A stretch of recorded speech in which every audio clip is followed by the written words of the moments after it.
just a quick starter. I have a very clear memory of being in Belfast with Ali Soufan, that wonderful FBI officer who worked on the Al-Qaeda brief as the New York FBI man, and they actually made a TV program on him. And it was a very interesting meeting with various heads of intelligence and security from various parts of the world. And at the coffee break, I thought everybody was enjoying himself. And then the Norwegian head of intelligence came up and said, "This is a complete waste of time." He said, "Why is nobody talking about right-wing extremism?" Well, we're not going to have that problem today, and we've moved on. I think that must have been about 10 years ago. We've moved on considerably from there. What I'll do is ask every speaker to keep to 10 minutes, and we will have to be quite strict about that, because there's a wealth of expertise sitting around this table, and we want them to be able to come in and feed back and turn this into a discussion. And I will introduce before each speaker. The first, I've asked Ahmad if he's happy to go first. He's happy to go first. He's from a very endangered species called civil servants at the moment, with 16 years' experience in different branches of the service. And at the moment, I would say he's probably got the most difficult of all the tasks that he's been working on as a civil servant, as the head of local delivery and communications in the Home Office for Security and Counter-Terrorism. And his extensive national knowledge of the PREVENT programme, I think, is a very good place to start, and I'm looking forward very much to hearing you. But only 10 minutes, sorry. Brilliant. Thank you, Professor.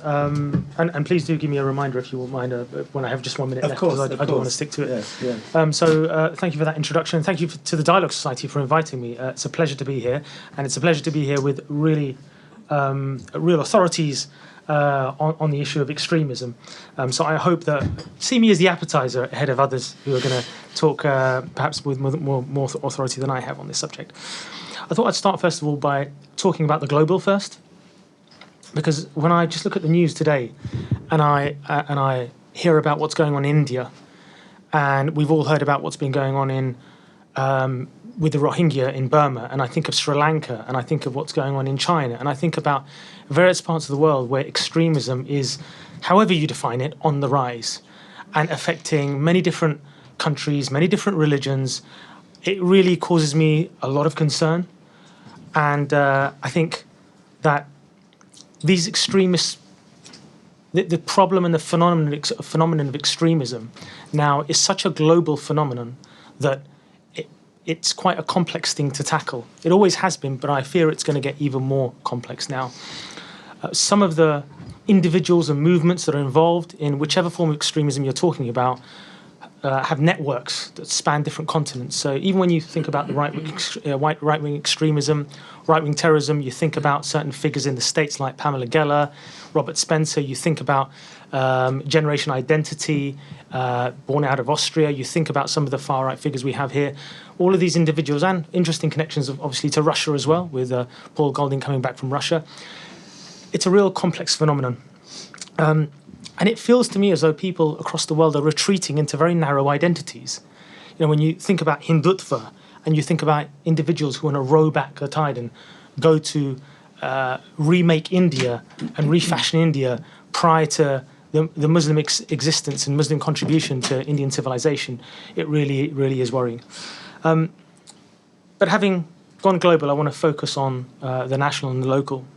And I think extremism in the UK, at least in the last century, towards the latter half of the last century, was really dominated, as you all know, by Northern Irish-related terrorism. And then, with the turn of the century, Al-Qaeda-inspired terrorism became more of a phenomenon and became the more pressing threat to national security. And we're now living in a time where Daesh has emerged, and whilst they're on the retreat physically in terms of their territory in the Middle East, they still have the ability and the propensity to radicalize large numbers of people. And then, of course, you have the growing far-right phenomenon as well. So those, in a snapshot, that is the kind of the way that terrorism has evolved to prove to be a security threat to the UK. And what I wanted to really focus on was three things. Firstly, to talk about those who engage in terrorism, then about the recruitment methods that terrorist movements have used, and also the changes in terrorist attack methods as well, extremist attack methods. So in terms of those who engage in terrorism, one of the things that has been really apparent is when you had Northern Irish-related terrorism and you had Al-Qaeda-inspired terrorism, the kinds of people who are really drawn into terrorism tended to be male, tended to be older than we have now, and the individuals who were recruited really in a kind of very cellular, secretive fashion. They were trained in other countries, Northern Irish-related terrorism, maybe in Libya, Al-Qaeda-inspired terrorism in the kind of Afghan, Pakistan region. And they were interested in kind of, I guess, landmark terrorist attacks, things like 9/11. But Daesh really changed the landscape of terrorism. And what you had here was an organization prepared to radicalize en masse using social media. And the kinds of people that are being drawn into terrorism became far more younger and became far more about women, girls, boys and men. And in fact, in Luton, 3 generations of one family being drawn into terrorism and traveling abroad to Daesh. So the phenomenon of terrorism and those who engage in it has changed. In terms of the recruitment methods, as I mentioned, Al-Qaeda tended to be quite cellular, secretive. With Daesh, what you've got is mass radicalization on a scale that we haven't seen before. You've got Twitter being used, you've got Telegram being used, and other forms of social media. And what that has meant for us in terms of national government is really that we needed to, I mean, if young people are being groomed into extremist causes in their bedrooms without their parents even knowing about it, well, then we really needed to work with a larger group of individuals in the kind of social care sector, social workers, as well as teachers, to try and identify these vulnerable individuals before they get drawn into terrorism. But I don't want to major on the kind of national policy response to it. I want to talk about the trends as the slide says. So the third thing, in terms of changes in terrorist attack methods, one of the things that has been a marked change over the last few years really has been the switch from organizations and groups using explosive devices to people now using low-level sophistication means of attacking individuals. So back in 2017, what you saw really was only one of the attacks really, and that was Salman Abedi's attack, and possibly Parsons Green as well, was using explosive devices. The other attacks were simply individuals who were getting a knife from a hardware store and using vehicles in order to conduct mass casualty attacks. And we saw that replicated by the far right and Darren Osborne when he murdered Makram Ali outside the Muslim Welfare House in Finsbury Park. So you've seen that changing and that evolution in the way extremists and terrorists now kill and attack people. And that has also been reflected in the attacks over the last 3 months. Obviously, you've seen Streatham and you've seen also Fishmongers Hall as well. And obviously the prison attack that took place just a few months ago. So this causes the security services a huge dilemma and a huge problem, because where you have a network of individuals who are intent on attacking individuals, our communities, our society using explosive devices, there is the possibility that the police and the security services can put people under surveillance. There's a network of people, there's a bomb maker, there's a ringleader. And through a number of means, leakage of information, one can disrupt that particular plot. These plots tend to take months or years to evolve before the attack is actually carried out. But if you have an individual self-radicalizing online, simply getting a knife from B&Q and a vehicle, that journey is far more shorter, and therefore the security service and the police have much less of a chance of actually disrupting that plot. What we saw, obviously, with Brendan Tarrant in New Zealand is another frightening manifestation. Individuals carrying out attacks and streaming them live. And this is particularly worrying because that kind of streaming service that's provided means that, A, the gruesome horror that unravels during the attack, as happened then, can be exposed to a wider audience and potentially mobilize and galvanize fellow travelers. And it's really, therefore, very important, and I've mentioned social media a number of times already, really important that social media companies, communication service providers are doing much more to make sure that they put in place the kind of algorithms, the kind of artificial intelligence to be able to take down that material before it's viewed by a lot of people and encourages other people. So we've seen that being the trend. So what about the future in the last minute or two that I have? What Prevent does, it provides early intervention support to a number of people who are, a large number of people, hundreds of people every year who are vulnerable being drawn into terrorism. Now, what we've seen in our caseload of late is a rise in the number of right-wing terrorism or right-wing extremism cases. So about 45%, well, actually a majority of channel cases are now right-wing linked. Islamist cases, Islamist extremism cases are now second highest. And we see no or other or mixed ideology cases now also increasing. What does that mean? So it's kind of school shooter phenomenon. It's individuals who may not have a clear ideological link to right-wing or Islamist extremism, but they do have some sort of support or propensity to want to commit violence.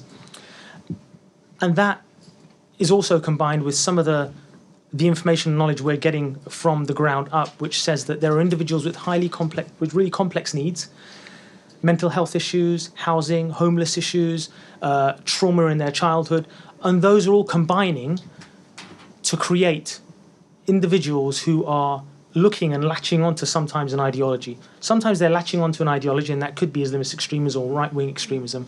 Sometimes they don't really need that, and sometimes they flip between the two. So there are cases of individuals who go from right-wing terrorism, it's bizarre, I know, Daesh-inspired terrorism, and are fixated and obsessed with violence. And they then go out, and that gives them the kind of meaning, purpose, and identity that they're looking for, and they then engage in violence. So Daesh, to sum up, Daesh is still the major security threat to this country. The attacks bear that out. There have been 11 Daesh-inspired attacks since March 2017, 3 right-wing terrorism attacks in that space, 16 foiled Daesh attacks since March 2017, and 8 right-wing terrorism plots. I guess the challenge for us in government is that where right-wing terrorism goes is very hard to predict. I mean, there's a lot more work that needs to be done, I think, both internally in terms of security services, the police, to find out where that threat might be now and where it might evolve. And it's really heartening to hear that the government have obviously, well, I'm in government, so it's heartening for me, but that JTAC, the Joint Terrorism Analysis Centre, will be doing more work on right-wing terrorism to find out what we can do against that. But I'm pretty confident that we have a model at the moment, the Counter-Terrorism Strategy 2018, and the Prevent Strategy, which is a flexible model.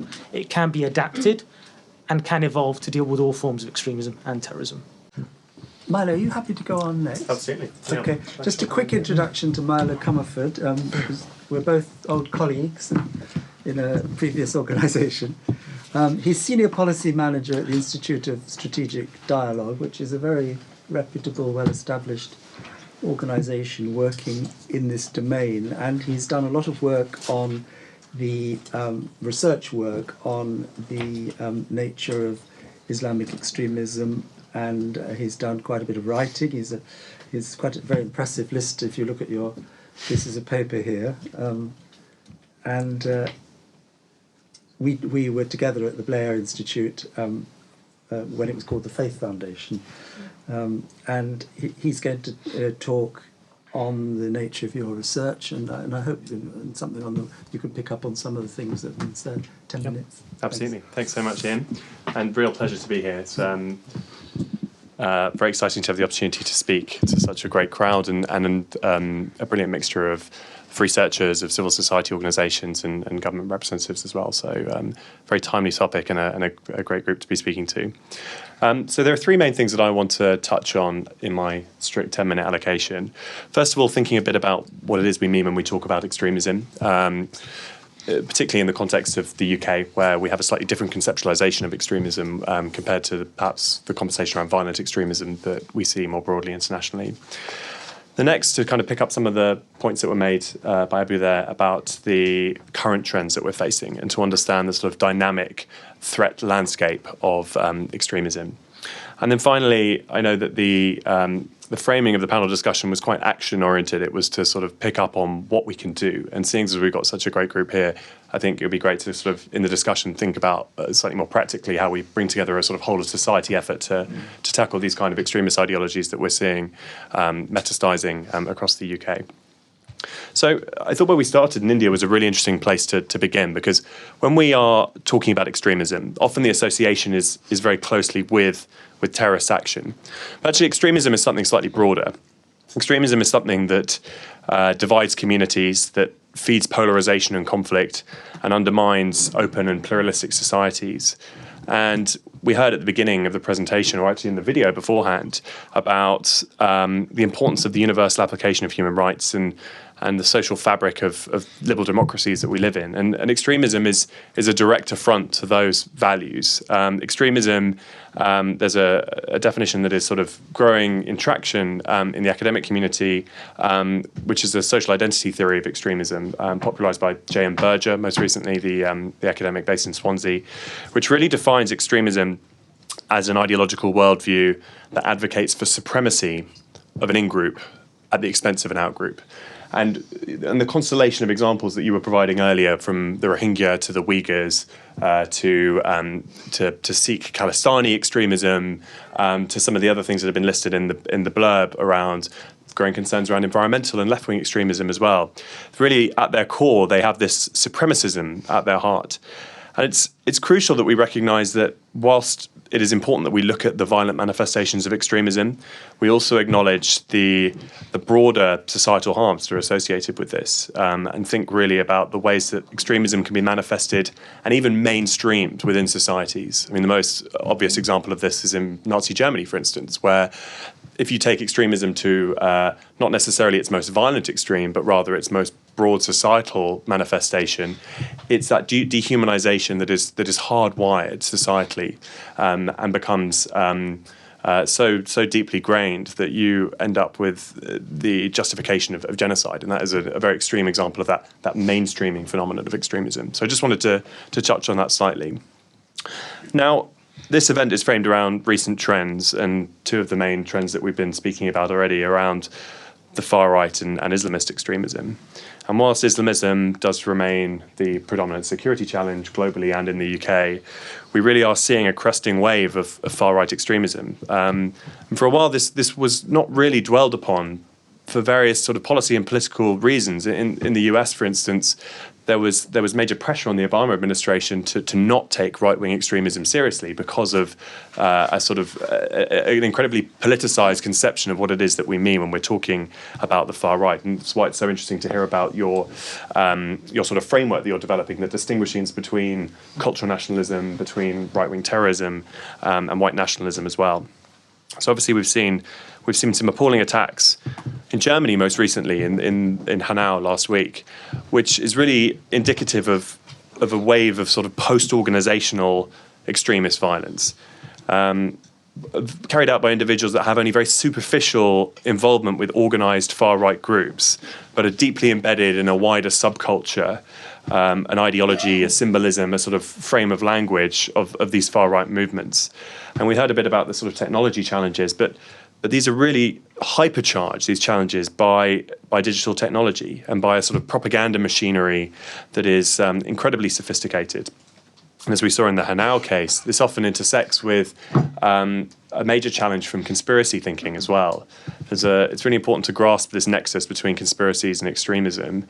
We see conspiracy theories often acting as a gateway to extremist movements and helping to create this worldview that necessitates extremist action, whether that's violence or otherwise.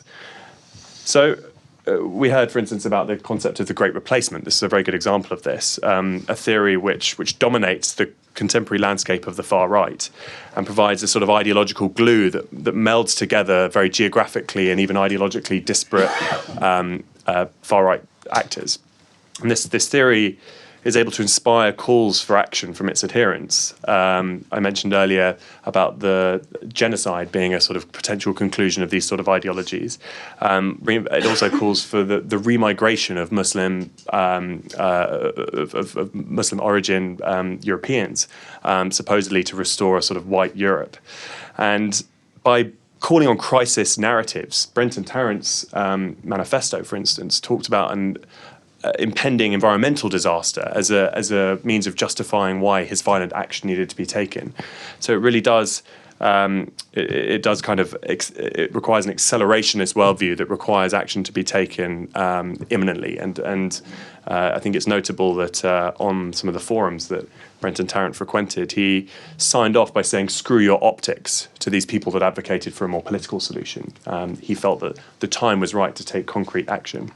I think it's also important, before we move on to the solutions, that we're not quite over the hill on Islamist extremism, and that there's risk of a sort of overcorrect on that front as well. I don't think this is an either or. That far right is in many ways learning from and adapting on the basis of innovations that Islamist extremists have perfected. But Islamism is not a done deal, and groups like ISIS, as we heard earlier, need to be understood in a complex way as territorial, propaganda and ideological entities. And while big efforts have been made to disrupt and dismantle that territorial and that propaganda entity, the ideological underpinning remains.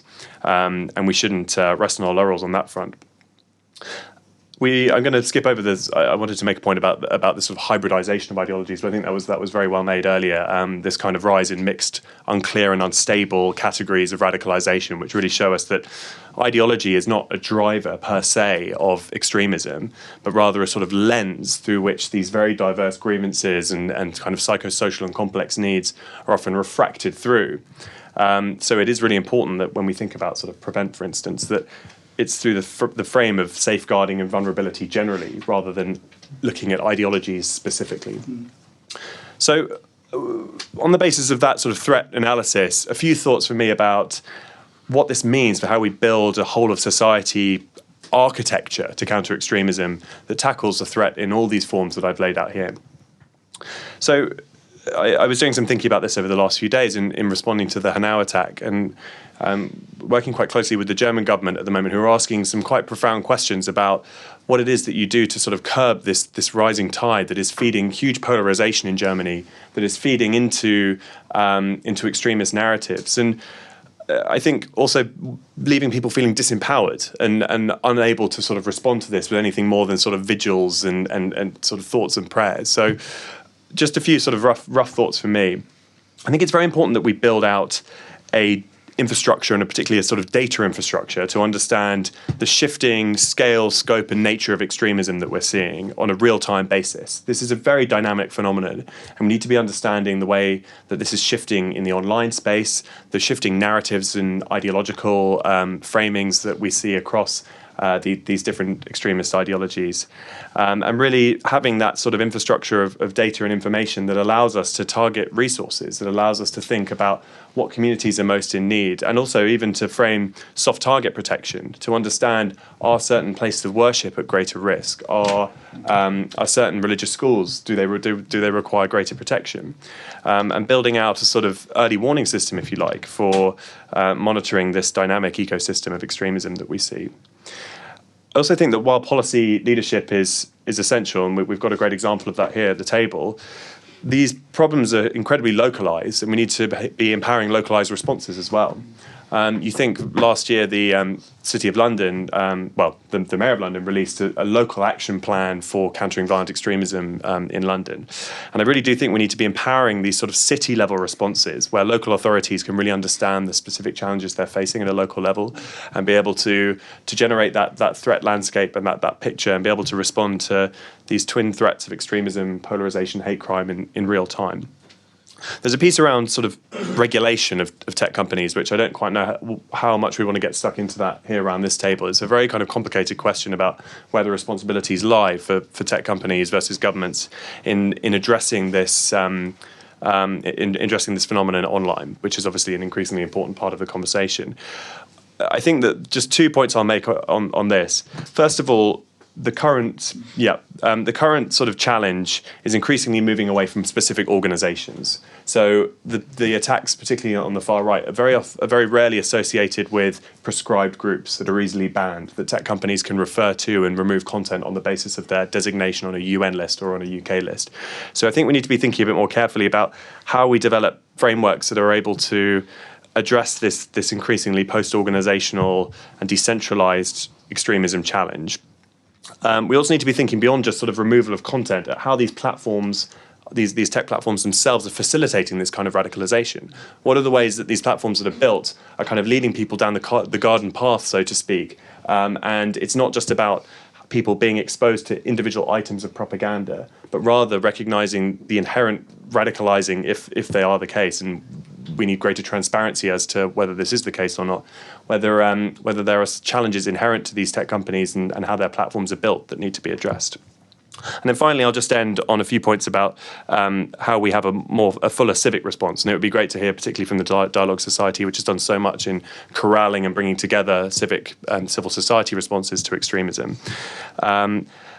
I think there is important work that has been done here. Another thought that I'll just leave you with is around how we engage even more broadly on this civil society question. I think very often there are the same old players that are in the room that have been for the last 10 or 15 years. I think we need to be thinking a bit more innovatively about how, for instance, we engage businesses. And we've got Ahmad here around the table, who has done a lot of thinking around how to engage the private sector beyond these tech companies in using the incredible power, convening power over employees to sort of take proactive steps to tackle this polarization and extremism that we're seeing, and to really sort of safeguard people. In many ways, I think of companies often having sort of similar responsibilities to schools, for instance, where they often, the sort of institution that is most closely related to people after they leave school, and perhaps are a best place to be leading a sort of proactive, preventative response to extremism in that kind of context.